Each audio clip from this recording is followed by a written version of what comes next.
Olá, vamos conversar com Marcos Troilo, que é conferencista internacional da Universidade de Colômbia e que vem acompanhando a visão do Brasil visto pelo mundo. E está participando hoje aqui do evento do Grupo de Acompanhamento Econômico do Estado do Espírito Santo. Marcos, prazer falar com você e também a gente queria dar uma ênfase num ponto que você participou, né, até presenciou na reunião de Pequim, um acontecimento, eu diria assim, bastante inesperado, né, que foi a assinatura da China e dos Estados Unidos como um acordo com a Conferência do Clima, né, aceitando determinadas metas para a redução de gases de efeito estufa. Podia falar um pouquinho para a gente o que isso representou e como que você está vendo isso? Antes de mais nada, Almir, a satisfação é minha falar para você e para os seus telespectadores. Eu estive de fato em Pequim naqueles dias de realização da Conferência de Chefes de Estado da APEC, o órgão de coordenação das economias da Ásia-Pacífico, de que fazem parte a China e os Estados Unidos. E eu acho que foram essencialmente dois os fatores que surgiram como de grande surpresa naquela reunião. Um, como você bem mencionou, é esse acordo que põe tanto Pequim quanto Washington numa rota de aproximação e de parceria. Dois países que tradicionalmente se afastaram de instrumentos multilaterais voltados ao clima, né, mais especificamente ao famoso Protocolo de Kyoto, o que se explica de certa forma porque nem Estados Unidos, que ainda são o país de maior PIB mundial, e nem China, que via no Protocolo de Kyoto uma espécie de camisa de força para o seu crescimento econômico.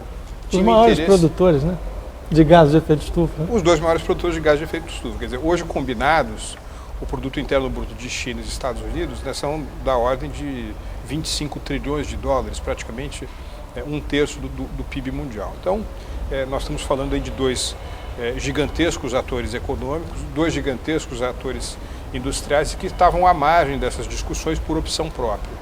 E eu acho que a partir de Pequim, da conferência da APEC em Pequim, isso começa a mudar um pouco de figura.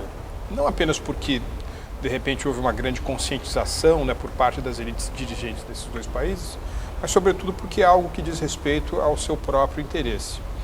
Os Estados Unidos, agora liderado pelo presidente Obama, tem mais 2 anos da atual administração que quer deixar um legado nessa área. Há também uma reconversão dos Estados Unidos como novo polo de atração industrial. Os Estados Unidos agora mantêm reservas do chamado fracking, né, o gás de xisto, que vão, sem dúvida alguma, fazer dos Estados Unidos não apenas autossuficiente, mas também exportadores líquidos de energia. E a China, né, que está mudando o patamar do seu crescimento. O DNA chinês econômico está cambiando. A China está deixando de ser aquele país que nós conhecíamos, né, grande produtor de mercadorias de baixo valor agregado, muitas delas em seu processo produtivo ofensivo ao meio ambiente, para um país de alta tecnologia. Então é natural que nesse momento essa confluência de fatores tenha permitido um acordo paralelo, é verdade, ao tracking, né, ao circuito de Kyoto, mas que ainda assim deve ser bem visto pela comunidade internacional. E é claro que isso não vem sem vinculações maiores com o comércio. Tanto os Estados Unidos quanto China têm visões, eu não diria antagônicas, mas seguramente de competição, podem ser até complementares, sobre como o comércio e os investimentos na Ásia-Pacífico devem se orientar.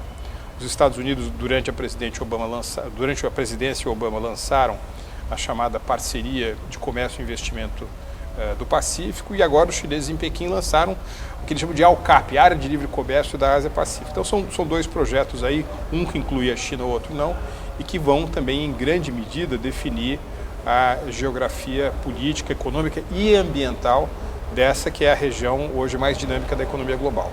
Certo. A China está sofrendo já bastante, né, com os problemas da poluição, principalmente a poluição atmosférica, a poluição das águas, né? O país está submetido a uma avassaladora onda de poluição, né? Então é uma forma também deles começarem a fazer um dever de casa, né?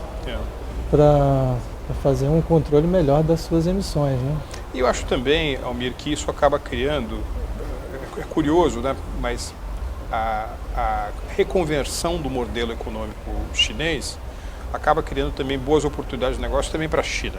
Hoje a China já lidera o mundo em termos de energia fotovoltaica, né? A BYD, que é uma empresa que eu visitei recentemente em Shenzhen, né, perto de Hong Kong, que aliás foi comprada 10% dela pelo Warren Buffett, é uma coisa impressionante, fazendo carros aí movidos a energia elétrica, energia eólica também é uma preocupação do governo chinês cada vez maior, ou seja, uma maior multiplicidade de fontes energéticas que venham a favorecer essa nova fase do crescimento chinês é algo que vai ser um bom negócio para o país também. Mesmo porque a China hoje se ressente muito de ser uma grande importadora de petróleo do Oriente Médio. Hoje, de cada 10 barris de petróleo que os Estados Unidos importam, apenas um vem do Oriente Médio. De cada 10 barris de petróleo que a China importa, 6 vêm do Oriente Médio. Então, o grau de exposição hoje que a economia chinesa tem a oscilações geopolíticas, por exemplo, no Oriente Médio, é muito maior.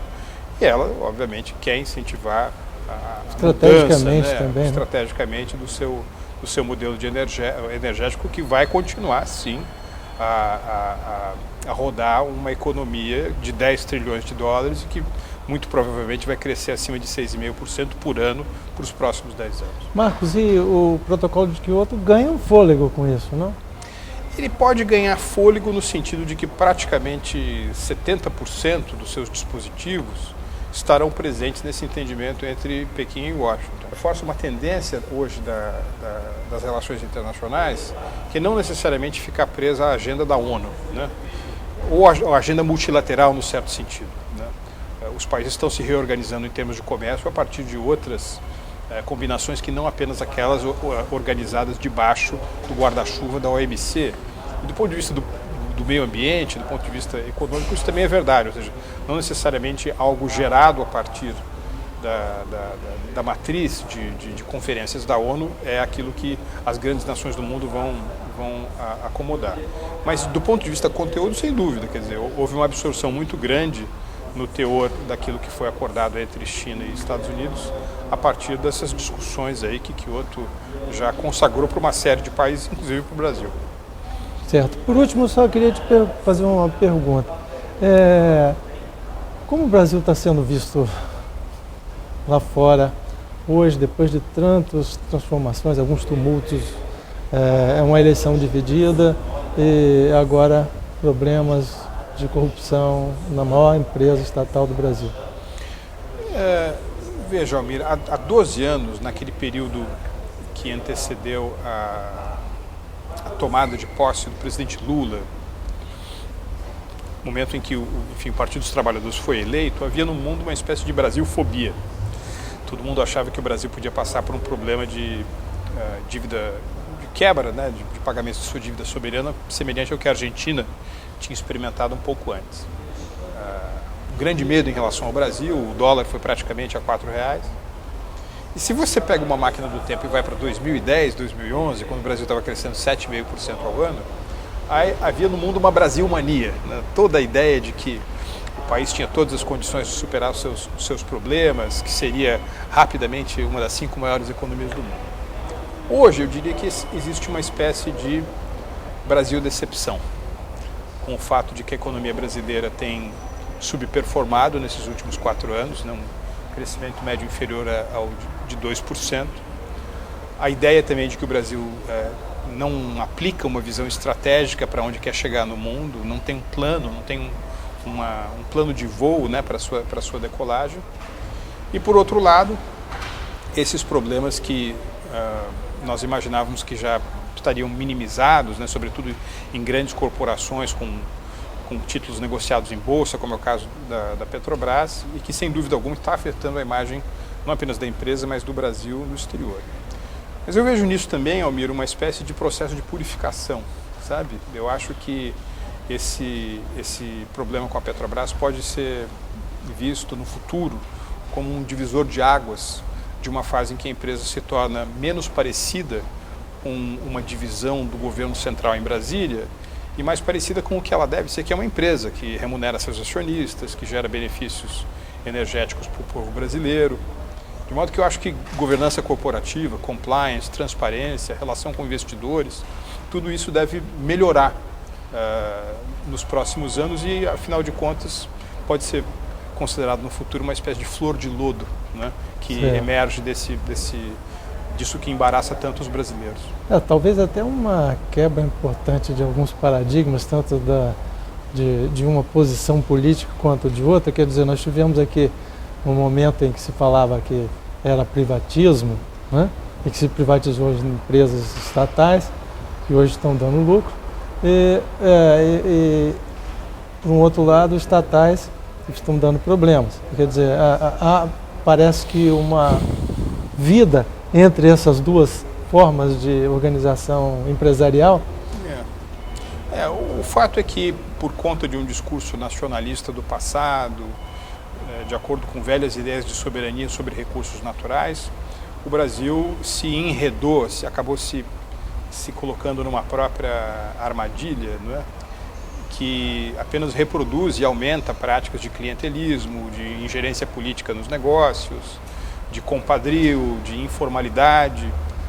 E isso é tanto mais danoso quando acontece na maior empresa da América Latina, que é o caso da Petrobras. Hoje, infelizmente, também é a empresa mais endividada da América Latina e que perdeu nesses últimos 4 anos praticamente 200 bilhões em valor de mercado.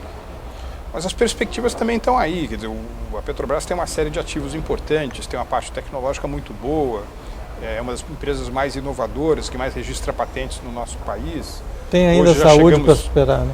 Eu acho que sim, eu acho que tem uma matéria-prima importante para fazer o seu turnaround.